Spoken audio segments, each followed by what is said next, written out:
A pair of best friends separated at the airport. Now a San Diego native who just came back from school for the holidays is trying to track down her Guild companion. Guild.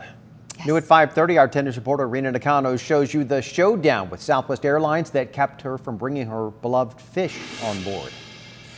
It was supposed to be a happy homecoming for Lenice Powis and her best friend. I have taken him everywhere with me. But Wednesday, the University of Colorado sophomore left Denver without Cassie. The supervisor comes and she says, unfortunately, you cannot bring your fish on Southwest Airlines. The National City native got Cassie, the pink boy betta fish, her freshman year. She admits she was lonely and wanted a pet. She just didn't realize she would end up falling in love with him. He'd come up and nib on my finger, play with him. He was a cool fish.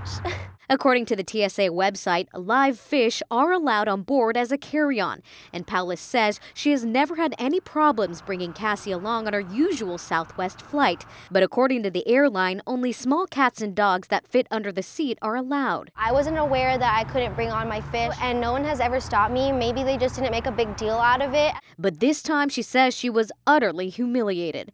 When she asked if she could leave Cassie on the counter so a friend could come pick him up in a half an hour, they denied her. She found a traveler on another airline that allows for fish on board to take Cassie on her behalf, but she never got her name.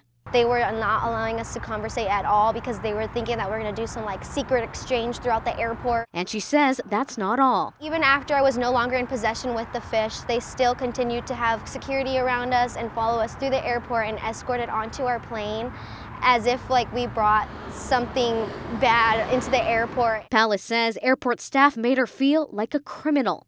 Now spending winter break back in National City, she's the one who feels like a fish out of water, lost without her little sidekick swimming by her side. Dang, that was my pet, and just because it wasn't a cat or a dog, it wasn't as important. Rena Nakano, 10 News. So we reached out to Southwest Airlines. A spokeswoman said airport staff were trained, and in this case, they followed protocol. She said that counter staff offered a later flight so that she could make arrangements for her fish, but she did not take the offer.